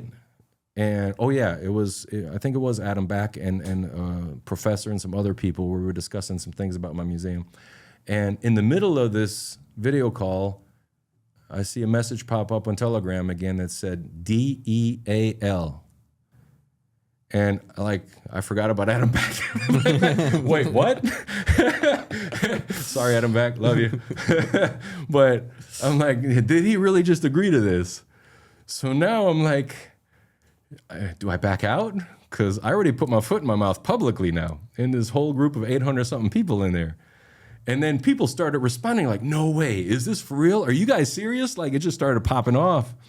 So I'm getting done with my video call, and then me and him discuss in DM privately, like, he's like, are you serious? I'm like, yeah, I guess I am. I was a little hesitant, but at the same time, I wanted his box. And at the same time, I'm a man of my word. I already publicly said it, so I stuck to it. So then we agreed to meet up, but everything happened so fast that I ended up loading this tractor onto the trailer, and we agreed that he initially wanted some money with it too, but he pulled out of that when I offered that I'll deliver it to him. I should have kept my mouth shut about that too, because I didn't know he lives 10 hours away. Stacking miles on that so Suburban. I drove 10 miles with this for 10 hours with this tractor to where he lives and delivered it. So it's actually a little documentary that we shot all the video to for that whole trip. But that moment was a historic moment in the Bitcoin trading card side, equal to Pizza Day in the Bitcoin world, to where Aladdin felt that this was powerful enough of a moment that they make a card out of it, and October 15th, 2025 will forever be known as Tractor Day. That's funny. How much was that box of trading cards? How much did he buy that for, you think? $600. $600. In 2023? I think 2023 was That was when it was released. So this guy did better by buying a $600 box of trading cards than buying Bitcoin. And then the value of the touching grass scenario, like he's all about, you know, the farming and eating healthy and teaching his kids, you know, touch grass and all that. And like he's looking at it like, yeah, I could sell it for money or Bitcoin, but I'm getting a valuable tractor that immediately he can put it to proof of work and build his farm and his homestead. So I'm happy that it's going to a good home too, for the right reasons. So it's like we're both cool, you know, to this day about that decision. Even if I look back 20 years from now, and it was any difference with the price of the box or whatever, I didn't get 25 grand out of the cards. I pulled the Efani, so that's a $10,000 card. Then there was a few other high-end cards, maybe $1,500, $2,000. So maybe I got half the value out of the box. But out of that became a card that's etched in the history books of a trading card for Tractor Day with a historic moment. So to me, that's valuable by itself, and I appreciate Aladdin doing that. Yeah, I mean, I've gotten many packs of those trading cards. I never get the desirable cards, but like I always just give them to my like 3-year-old daughter. She just like shreds them and destroys them and whatever. I wonder how many of those good cards that people are looking for just ended up in the hands of a toddler. Well, you're helping the scarcity aspect of it. That's true. Burning cards, just burning cards. I've helped with that. But speaking of scarcity, learning about scarcity. Yeah. Yeah. So the one thing that puzzled me personally is like people within my inner circle, family or people close to me that have like master's degrees in finance, they still don't understand Bitcoin. And I have never been to school in a college level, university level. I'm just a high school graduate, and that's pretty much it, with some certifications for logistics. But being in the war zone with that whole dinar thing with the money, being in, you know, Africa and seeing the money situation face to face, that's one aspect of me understanding and learning Bitcoin. But again, what I'm about to say, I've never said on any interview before, but it's not a proud moment in history of my life, but it is a part of my life that made me who I am today. But during the younger years, I used to slang drugs. I don't know what word I'm allowed to use. You can say anything you want. I sold drugs, but the weak kind, hippie lettuce. And you were more official too. Yeah, I was eventually licensed by the state. Mine. I was a street guy, so I might not look it, but I got some history in the some hood in me from back in the day. But I used to here in Miami, Liberty City, I used to go to a place called the Pork and Bean Projects back in the day. And they tore it down and built new stuff now. But they used to have like tree logs blocking the roads around this whole apartment complex. And it was just one way in, one way out. And the police did that on purpose. So when they go after somebody that's killed somebody or rapist or a big drug dealer or whatever, they can't just drive out of there from any direction. So they could block it off. But I used to go in there and like get these little bunch of baggies and stuff. Like it was crazy. Like there was like a fence at the intersection where they would unscrew the cap of the fence, and that's where they would hide the dope. But then somebody would stand on the street corner, and they would take shifts, 8-hour shifts, and just like a regular job, and call a Blue Angel, whatever you wanted to call your drug company on the street. Come get it. We got it. We're here. And you just pull up to the stop sign, roll your window down, tell them what you want, and he goes, uncaps the thing, pulls it out, and then they have young people watching on the rooftops for anybody coming, and they have their own little alarm system or whatever. I don't know how to warn if cops come into the place. And then I came back to my neighborhood, but then I realized that it's kind of congested. Like, there's a lot of people that are doing the same thing. But then I found out, and this is a slick side of me, I guess, then I found out that tourists actually smoke crack and do drugs and weed. And they come down from Canada and from France and from different places for the winter and get their little spot in, Hollywood Beach and Dania and Broward County area. That was my stomping grounds. And I used to go straight on the beach, and I was slanging on the beach the tourists. And I used to hop from hotel to hotel like every 2-3 days, because they had a team from the drug task force from Broward County called the Jump Off Boys back then. This is like 90s. So for me to escape the Jump Off Boys, I hopped from hotel to hotel just to keep moving. But I had a pager. And these clients of mine knew the code, and they would page me, and I'd meet them at a certain payphone, and then they would go and put the money where the quarters come out at. They put the money in there, like a $20 bill, and then I put my bag right on top, grab the money. So they come first, they walk away, then I act like I'm talking on the phone, grab the money, put the thing, put it back, and then they come back and take the... You're a teenager. Yeah, it was crazy, but I was slick. To the point also when I ended up doing some of that stuff even in Houston later on, because I had some rough times that I went through and I wasn't making enough money. So I'm like, let me do a little bit of this on the side. It was more weed that then. I didn't want to do all the hardcore stuff, because I seen what actually pulled me away from the hardcore stuff was I was on US 1 once, and I was in a hotel near South Broward High School. And I was on a picnic table at 2:00 in the morning, and I had a wad of money, and there was a couple of crack rock bags in there, little blue baggies that we had, and I had weed in this pocket, and this wad was here. And a sheriff pulls up, and it's like, I'm underage, like under 18, 17, whatever, 16 and a half, something like that. And he back then it was like the whole frisk thing, like whatever they wanted to do, they just check you and see what you got. So he found it weird that I'm sitting on a picnic table at a hotel lobby at 2:00 in the morning at that age. So he was like, hey, come here. I got nervous as hell. I'm like, oh my God, I have freaking like rocks on me. And he pats me down against the hood, pulls out the wad with a rubber band around it, smacks it on the hood, and the rock is inside the wad, and it never fell out. So all you see is just the wad. And then he pulls the weed out, and he's like, oh, I thought you said you ain't got nothing. Huh? What's this? It's just weed. Like, everybody does it, I'm like, come on, man, give me a break. But I'm sweating, because that would have been like, it was one of those moments when back then where you get caught the first time, you getting in trouble. There ain't no 3 strikes, you're out crap. So he looked at the wad. He's like, where you get this from? It's like, well, I work at the Howard Johnson on the beach, and I cook over there, which I actually did. I was doing some regular day job, doing breakfast and stuff, like a little cook, assistant cook. So he believed me on that, because it wasn't that much. But he gave me the wad back. And took the weed. And threw the weed in the gutter and said, don't ever let me catch you out here again with weed in your pocket.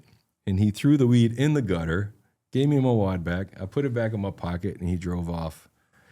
And that was such a moment for me that I opened the wad myself, took the crack out, and put it right where I threw the weed.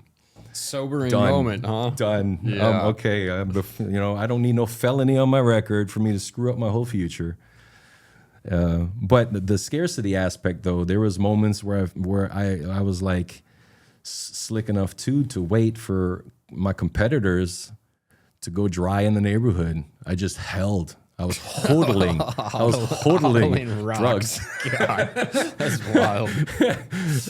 So like the neighborhood goes dry, and I could jack my price up because I'm the only one now. So they're like in Houston, they used to call me Bubba from the Valley because I lived on a street called Imperial Valley. And yeah, I'm like everybody in the neighborhood knew me, and I'd go out and do my thing. And I was like so slick with like I remember with my connect of getting like, I used to have like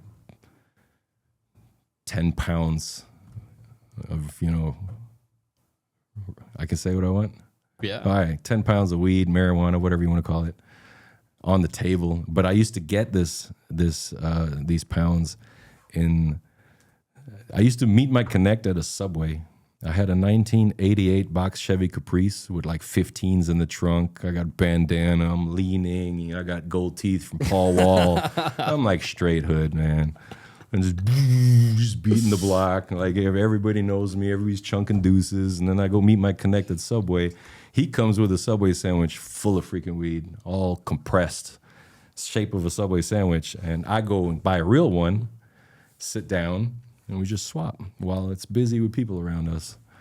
And then I grab mine, throw it in the passenger seat of the 88 box Chevy Caprice out in the open.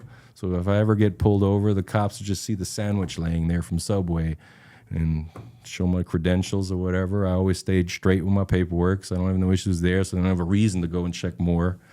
But I mean, I was slick, but I learned the scarcity off the streets, and I think that's what helped me to understand Bitcoin more versus, the Supply master and demand. degree finance people that are so deep into the whole finance stuff that they don't even understand the basics. So there's a very special place called the Farm at Okefenokee. It's a 1,000-acre regenerative farm community about 45 minutes northwest of Jacksonville, Florida. The farm is a completely off-grid community. It has total food, water, and energy independence. Everything on the farm is 100% organic, and it even features wild boar and bear hunting. The farm at Okefenokee is right next to the Okefenokee National Wildlife Refuge, where you can do camping and canoeing tours. So if you're like me and you're interested in the self-sovereign lifestyle, then you can get your own lot on the farm at Okefenokee if you tell them that I sent you. Once you get a lot, you can build one of 3 custom cabin options. So if you value freedom, self-sovereignty, and living in touch with nature, then join me and my family. We have lot number 21, and we're going to be building a cabin there starting December 2025. To learn more about the farm at Okefenokee, go to okefarm.com and make sure to tell them that I sent you. Yeah, well, it's Keynesian economic pseudoscience, man. Doesn't make sense. These people pay a shitload of money to go be indoctrinated and try to make sense of something you just simply can't make sense of. Yeah. That is wild. You were a rapper for a period of time. I just picture you Oh my doing God. gold teeth, rolling in the hood. You went there, huh? Yeah. So, just for the record, the only thing I rap now is Christmas gifts. Okay? Yeah. But You yeah. unwrap Bitcoin trading cards. Yeah? Yeah. Yeah, that's true. But yeah, I have a stint in my history. I wanted to become a rapper because when I was growing up in Houston with the streets I was telling you about in Houston, that hip hop comes right along with all that. So I was there for the beginning era of like Paul Wall and Slim Thug and Killa Callejon and Mike Jones and Zero and H-Town and like slow jams too. But like I was there when Slim Thug was selling like $5 CDs out the trunk of his car. So that whole era of music from Houston with even Chop and Screw music. I don't know if you ever heard of Chop and Screw. Like DJ Screw was the one that invented it. Basically, when you take the hook of a track or something, or any part of any track, and you slow it down and chop it up. That was invented in Houston, and I was there for that era growing up. So that kind of influenced me, and I like writing. I'm not a freestylist or anything, but I like writing, and I ended up going with the Department of Defense overseas, and there was a studio in Doha, Qatar, where I was like, after work, I was kind of bored. So I started renting studio time and just on my own, just doing my own little thing. While you're in the Army? It was not in the Army, but it was Department of Defense contract work for the Army. And I'm in Doha, Qatar, in the studio doing my own thing, but I didn't know that the technician that done all the engineer guy that done all the work for putting my track together knew the DJ that's on the radio station in Doha, Qatar. So there was this moment where I was driving from the villa back onto the Army base to go to work, and they have roundabouts everywhere over there. They don't have really red lights or nothing. And I'm just swinging through the roundabouts, and then we hit some traffic before we get to the Army base, and I'm just listening to the radio station. And my track, Southern Swag, comes on. I'm like, what? That's me. I freaking pulled over, and there's sand everywhere. It's a desert. I pulled over on the side of the road in the sand, and I'm like, oh my God, that's me. And I'm telling people in traffic, they don't even know me. That's me. That was like a moment that kind of motivated me to do more. And that song actually ended up becoming #1 for 6 weeks in the country of Qatar. And in Qatar at the time, it was techno and house was popular. Hip hop didn't really hit over there. And then I ended up doing a show at the Ritz-Carlton in Doha. They have like the club, and I ended up filling the whole club up, even though I'm a nobody, just because it's hip hop, because they have never experienced hip hop. So like the club filled up, and me and my hype man, I got photos of this on my phone right now. Like me on stage and doing my first Gold real teeth and show. all. Yeah, Paul Wall actually Love made it. my grill in Houston. Johnny, he's the guy that makes grills with Paul Wall. They teamed together. Like remember Nelly? Let me see Nelly. my grills. Yeah, that was that era. But then I'm at work on the Army base in Doha, and then those 6 weeks that song became popular, that bled into Dubai. And then a record label called FSR Records heard my track, and they liked it, and they reached out to me, and they're like, hey, you want to come to Dubai and let's meet, let's talk. And I go in there, and it's like a professional studio, and they got like an engineer from Canada and some other guy from another part of the country. They're all working there, and they already have 2 other artists. One of them is like R&B from Nigeria, and then another one was from the UK. It was a girl who did like house music and singing on house music, but they didn't have a hip hop person. So since I'm already living there, and I just finished my contract over there, I was ready to come home. There's like, no, well, come to Dubai. And I ended up getting a record deal. And I believe that I'm the first American ever in the Middle East to get signed to a record deal on a deal. And it wasn't a huge deal. It was small, starting off small. But I got a free place to stay. They gave me a rental car. And where I stayed at was 37 floors up on one of those. Sheikh Zayed Road is like the main I-95 corridor type thing in downtown Dubai. And they have Dubai Mall. And then there's the Burj Khalifa, which is the world's tallest building. But it was halfway built. So I'm out of my kitchen window. I'm looking out like buses of hundreds of employees coming every single morning to go build this thing. And like 28 people died falling off of it while I was there, because they don't have really OSHA at that time. But it was kind of mind-blowing that I was there to watch them build the world's tallest building.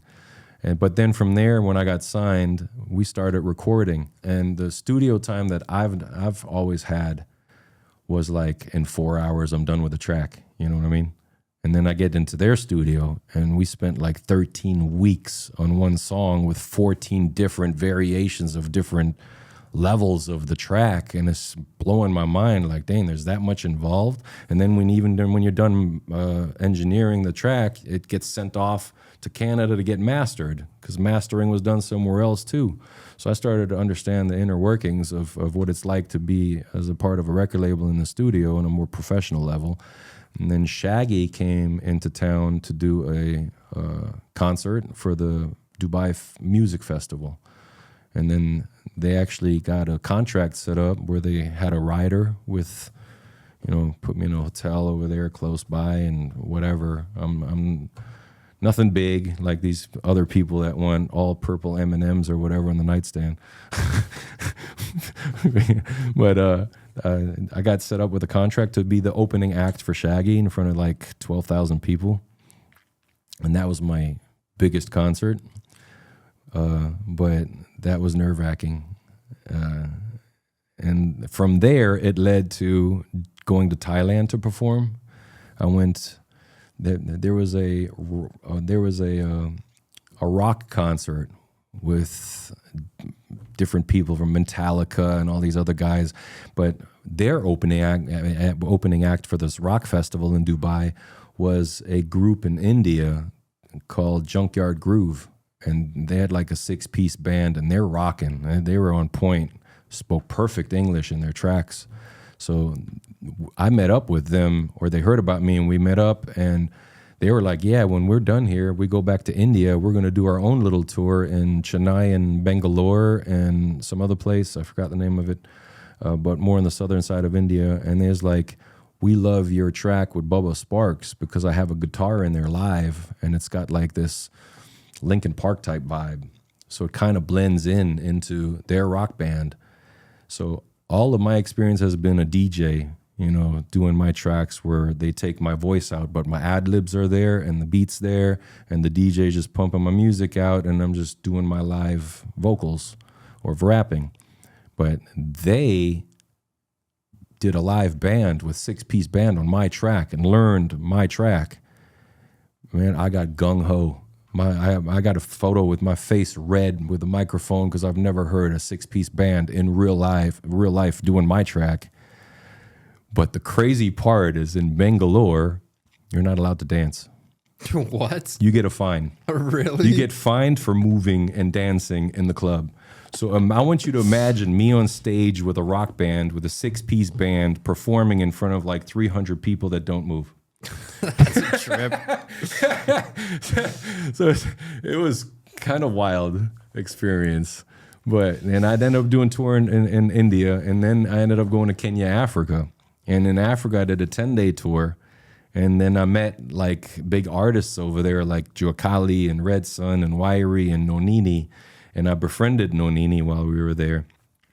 And I performed there as well at the MTV Africa Music Awards in 2009, out in the open in downtown Nairobi. I think I showed you the video yesterday. So I'm the first white rapper to perform in East Africa. That's wild. Like, I thought Paul Wall or Bubba Sparks or something beat me to that already, but they all told me that they have never had a white American rapper ever perform in Kenya at the time. So I made history there, a little piece of history. So that's kind of cool. But I became friends with Nonini, and then he comes to the U.S. and he'll hit up, Washington, D.C., Houston, Chicago, different cities that have the African community from Kenya, because there's a lot of communities in the U.S. from there. And he'll do shows, and he'll do a whole tour in America. So he came through Houston while I was living there, and that's when we decided to collab on a track. And recorded like 16 hours in 3 locations in a day for a music video. I think I showed you that yesterday too. Sorry. But yeah, then what happened is, again, this leads into Bitcoin. The record label, after these tours, I come back to Dubai and we're ready to shoot my second music video. And they got the 5th largest club in the world in Dubai at the time. And they had train tracks in the dance floor area with the cameraman on it. Like, riding around with this $80,000 cinema camera and all that. And then I'm just blown away at the professionalism of all that. They interviewed me for the music video just as an intro type thing. And then I started recording the music video, and I got a photo again on my phone of 12, 15 women from different countries behind me, and I got this towel and getting ready to get in the groove and do my track and my gold teeth. And then my manager stops the whole show and walks up with this blue look in his face, like he's about to tell me some bad news. And I'm like, oh, Lord, what's going on? And he's like, yeah, the entire global market is crashing from the housing market crash that started in the U.S. and it bled into the rest of the world, including Dubai. And the person that owns the record label owns real estate, who's a local Emirati, very rich person. And they basically lost all the funding to the record label. And all the artists, including the other two and myself, basically got laid off right then and there. Wow. I've heard a lot of stories about the 2008 financial crisis, but not one. A Bitcoiner who's collecting miners who lost his rap job. Wild. So yeah, so the very thing that killed my possible music career is the very thing that gave birth to where I am today, sitting here in front of you right now with this Bitcoin Discovery Center. Incredible, man. You've had a very interesting life, that's for sure. And there's more. Yeah. Yeah. I can imagine. There's more. Like I almost died with my wife 3 times in 3 months. Those are all crazy. So I got 2 questions. One, just that popped into my head, kind of go back a little bit. These bit axes. Yeah. People are actually mining blocks and getting significant reward from these bit axes. Wasn't it a handful of people last year with bit axes? Yeah. Last time I checked, I think it was 7 when I was checking towards the end of last year. But then even since then, there was a couple more. So I think we're at 9, give or take, for 2025 of winning a whole block of $300-something thousand out of a little bit axe from home. Oh my gosh. So it's like, I checked the on evolution of the Bitcoin mining industry and these now S21s, it's still relevant to run a little device and help support the network. Yeah, because the efficiency of the chips have gone from like the one that I showed you here is 130 nanometers. So now the chips that are being used into the S21 Plus or S21 XPs, the newest chips, they're being put into these bit axes. So an S21 is 1.2 million of these little guys. Yeah. And that's the old chip though. Yeah.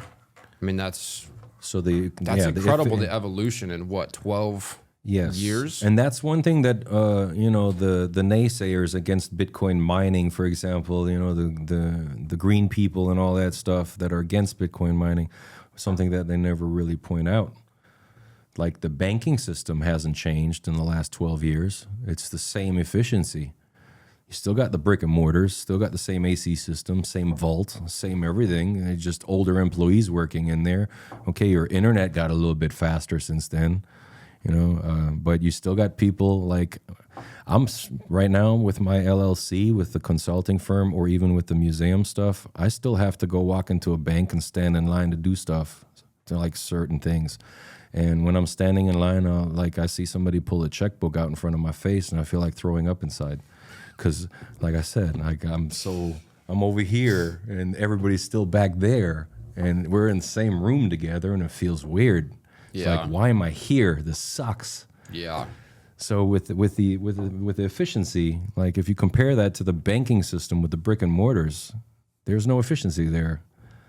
But Bitcoin is. It just gets better and better. Every year, every 2 years, there's better miners, better chips, and just gets faster and better and faster and better. While the brick and mortar is still a brick and mortar. That's absolutely incredible. I had another question. It's totally slipped my mind. But yeah, impressive stuff, man. Oh yeah, this was it. Maybe this is a little kind of like spiritual or whatever.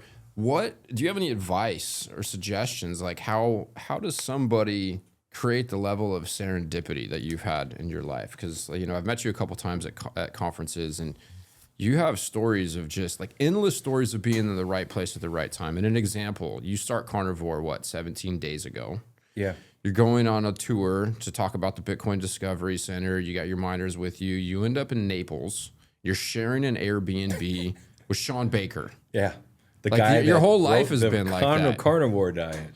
Yeah. Where does the magic touch come from? It's a hard question in a way, but I guess one thing that I know does help is that people do have the power to put themselves in those situations instead of sitting at home waiting for things to fall in your lap. I'm an opportunist where I see an opportunity pass me by where the window might be 2 seconds.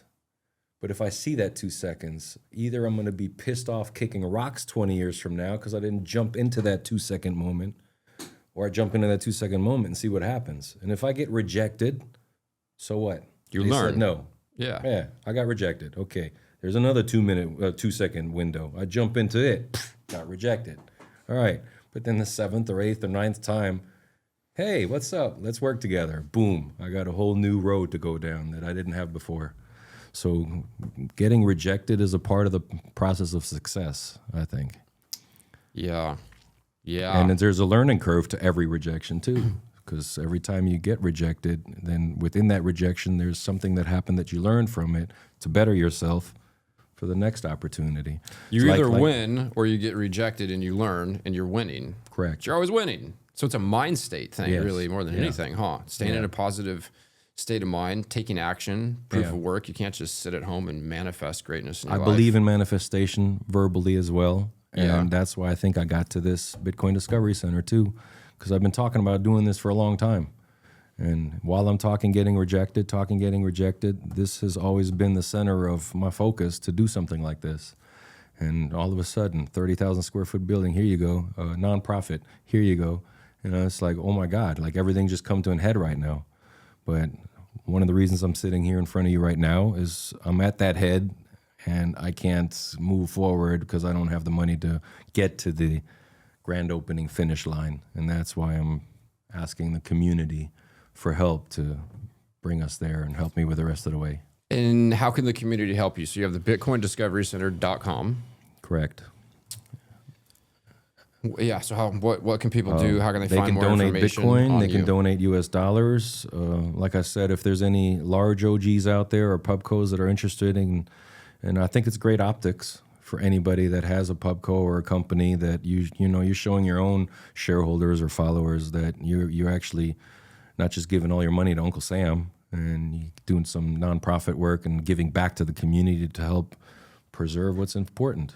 This stuff like this, because if this is all gone, how do you teach future generations about it? Yeah, it's an incredible niche. It really is, and it's really important. I've always been shocked every time I speak with you or think about what you're doing or see any of your posts. I'm just like, man, ahead of the times. It's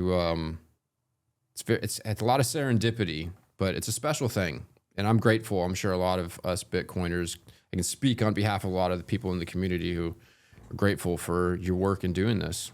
Thank you. I really appreciate it. And I appreciate this platform that you've given me to speak, to share some of my stories. Some of them I've never shared with before. So Yeah, it's been fun, man. Any final words of wisdom? And if not, where can people find you? X, any other websites? on X, it's the Coin Dad. Just make sure it's got the blue check mark because there's some scammers out there. And then right now it's BTC Mining Museum for the Discovery Center, but I'm hoping that I can get that name changed to something closer to the center's name. But you'll see it in my profile on thecoindad.com. I mean, the CoinDad on X, but BitcoinDiscoveryCenter.com. It's the new website, and you see our team on there. We have advisors. Oh, this is important to me. Shout out to Bryce McDowell. He's our senior advisor for the Bitcoin Discovery Center, and he's contributed $100,000 to the Bitcoin Discovery Center already. $25,000 we received a few days ago, and as of today, right now, as soon as we're done with this, I'm going to go check the account because I think he's already sent for today the other $75,000. I'm going to show proof of work right away. So as soon as I'm done with this tour down here, with these various podcasts that I'm on is to go home, kiss my wife, repackage, wash my clothes, and I'm grabbing my GC that helped me build my house and his best helper, and we're driving all the way to Dallas to the facility. So with this $100,000 that we're already receiving, I'm going to start buying supplies and paint and wood, and we're going to build those 10-foot walls and start painting the place out in the orange, Bitcoin orange, and dark gray. This is the colors of the facility inside, and start showing proof of work with the money. I love it. And then that way I have some more content to show, online that we're actually doing something with the funds. I'm not posting no AI generated what it might look like photos. I'm here to do something real about it. Incredible. Absolutely incredible. I'll jump on the ladder myself with a brush just to save some money. Yeah, man. Well, thank you for your time. Thank you for bringing these miners in. You had a couple more. Is there any other miners you wanted to show before we're done? No, the miners I've showed, but this is super dope right here. So before miners are made, you got these chips here, and underneath are the ASIC chips. But before the manufacturer starts making the miners, oh my God, that's new. Yeah. Oh my God, it broke. No shit. This was not broken as of Naples just now. Got to get that museum, man. That's why it's so important. And I have Pelican cases. Oh, this just threw me for a loop.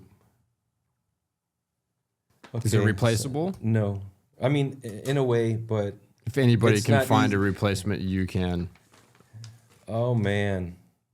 This is 3,000 chips from TSMC. I'm blown away right now. Like 3 people came up to me in Naples and said, "Where did you get this from?" Because they have never seen one, and they've been in mining a long time, because that's how hard these are to get. And the reason why I got it is there was a merger in China between a smaller Bitcoin mining manufacturer and, Jihan Wu that made Bitmain. He's now Bitdeer, and they purchased a company, and that company, during the merger, had this extra and donated it to the museum. And this really sucks. I should have done a better job protecting this. I thought I was, because it's in the Pelican case. Oh, man. But this is roughly a $20,000, it was a $20,000 wafer with 7 nanometer chips, 3,000 of them on here. But if you were to zoom, I'm shaking right now. I'm sorry. It's okay, man. Bummer moment. But you know what? Maybe this is a good moment to exploit and maybe strike a highlighter across why it's so important that you get this stuff set up in a permanent location to keep it safe. Yes. This is a very good reason why. Yeah. Because that should be in a plexiglass right now with some LED lights around it. Man, what a bummer. I promise you, if anybody on planet Earth can find another one, it's you, man. Get some duct tape for the back or something. Right now it looks like Pac-Man. You still got both pieces. Okay. It's better than nothing. Well, there's that show and tell. But yeah, this is basically what I would call like the embryo of mining, because that's TSMC makes these wafers. They got thousands of chips on them. Goes to the manufacturer. They cut all these little squares out, and then they go onto the hash boards. And then miners are made. And the history, I mean, the entire blockchain is run off of Bitcoin mining.